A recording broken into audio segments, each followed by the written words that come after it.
All right, let's talk about something we all have to do, grocery shopping. Today, we're going to tackle how to do it in English, so you can walk into any supermarket and feel totally confident. Let's get into it. Does this feel a little familiar? Yeah, if the whole idea of shopping for food in English makes your stomach do a little flip, you are definitely not alone. Trying to find things, ask for help, and just pay for your stuff in a different language can feel like a pop quiz you didn't study for. But guess what? It really doesn't have to be stressful at all.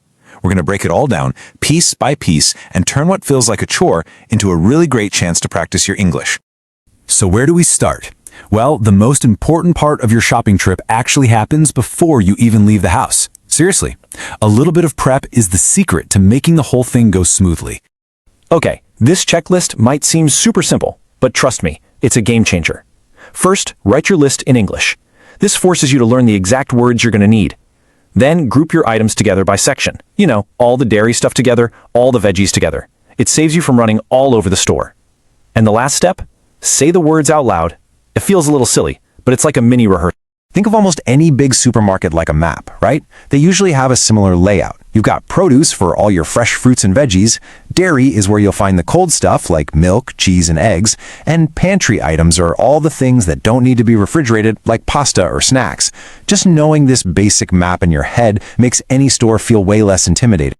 Okay, your list is ready, you've got the mental map of the store. Now, let's head inside and talk about actually finding what you need in those aisles. We've all been there. You're just staring at a giant wall of products, and the one thing you need seems to have vanished. So what do? How do you actually ask someone for help? These simple phrases right here, they're your best friends. They're all polite, they're direct, and you can use them for anything. Like, excuse me, where can I find the pasta? Or, I'm looking for oat milk. Just pick one or two that feel comfortable, and remember, the people who work there want to help you, so don't ever feel shy about asking. Now, when you ask, you're probably going to get 1 to 2 answers. If they say it's out of stock, that just means they're sold out for now, but they'll probably have it again soon. But if they say we don't carry that, it means they never sell that item. It's a small difference in words, but it's super important to know. Oh, and here's a quick little cultural tip. In the United States, you push a shopping cart, but if you're in the United Kingdom, you'll call it a trolley. It's the exact same thing, but you'll sound like a local if you use the right word. Okay, deep breaths. It's time to talk about the deli counter. For a lot of people, this place can feel like the final boss of the supermarket, right? There are tickets with numbers, there are tons of options, but I promise it's a challenge you can totally win. First things first, let's crack the code on measurements. In the US, most things at the deli are ordered by the pound. A pound is about 450 grams, give or take. A really safe and common amount to ask for is just half a pound. It's usually the perfect amount for a week of sandwiches for 1 or 2 people. Seriously, ordering at the deli is as easy as 1, 2, 3. It's a simple formula. You say what you want, how much you want, and how thick you want it sliced. That's it. For example, I'd like some provolone cheese, half a pound, sliced thin. See? You can absolutely do this. And for that third step, thickness, here's the deal. Shaved is so thin it's almost see-through.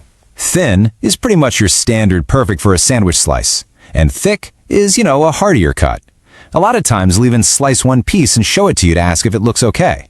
And speaking of trying things, don't you ever be afraid to ask for a sample. If you're looking at a cheese or a type of ham and you're not sure you'll like it, it's totally normal to say, "Could I try a sample of that, please?" It's a great way to find your new favorite thing. You did it. You've navigated the whole store, you conquered the deli, and your cart is full. Now it's time for the home stretch, the checkout. The checkout is basically a little script that almost never changes. You say a quick hello, put your stuff on the belt, and get ready for a couple of standard questions. Your answers can be super simple. Yes, thanks, or yes, please if you need a bag. Then just say how you're going to pay, and finish up with a friendly thank you. Easy peasy. Hey, want to sound like a total pro? Here's a little secret about a word you're definitely going to use. That little piece of paper you get after you pay. It's a receipt. But here's the trick. The P is totally silent. You say it like receipt. Cashiers will usually ask a couple of routine questions.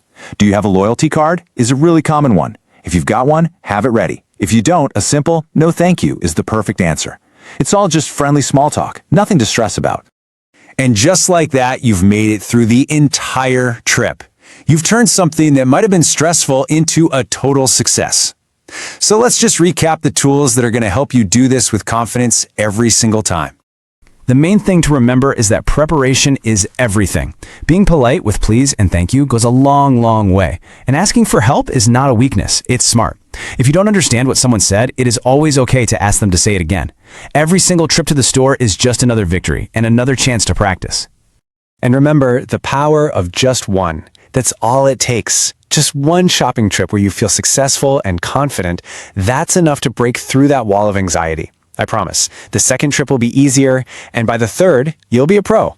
You have the map, you have the phrases, you have the strategy, you are absolutely ready for this. So I'll leave you with just one question. What's the very first thing you're going to go out and confidently buy on your next shopping trip?